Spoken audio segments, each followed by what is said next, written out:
So I wanted to talk about all the shootings and the hate crimes that we've been seeing in the last month.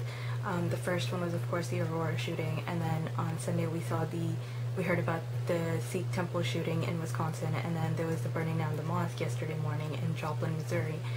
And it's just really sad because, we consider ourselves the first world, the developed world, the superpower of the world, and these are all titles that we've given ourselves, and yet people in our own country shouldn't have to be afraid of going into their religious places, of going into their places of worship. The first people that came to the United States from England, they came in search of religious freedom because they wanted that right to be able to believe in and practice whatever it is that they wanted. And yet, it is that exact same thing that people today are being targeted for. And it really makes you think how much ignorance and hatred should be inside of a person to do something like this. If you want to make a political statement, there's other ways of making a political statement without infringing on the rights of others, especially the right to live. Today, I speak for the entire Muslim community when I say that we stand in solidarity with our Sikh brothers and sisters.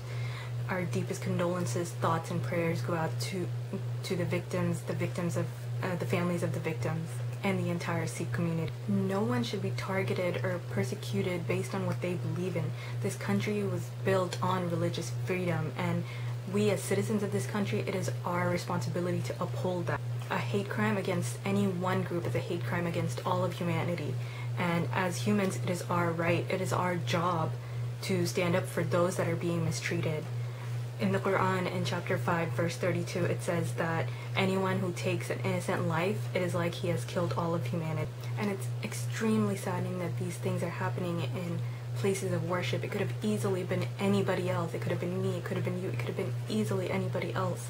And there were children present in this place, and children could have died. And, it's so irresponsible of us as a society to be letting these kinds of things happening in our society. And just on a more personal note, I just want to say that if you right now watching this hold any kind of anger or hatreds towards anyone, not necessarily an entire group, but just any one individual, then there's no better time than this month of Ramadan to overcome that hatred, to let go of it, and to move past it. Because it takes true courage to overcome hatred, and only a coward uses violence.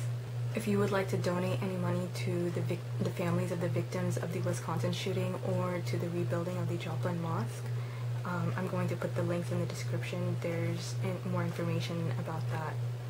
That's all for now, guys. Assalamu alaikum.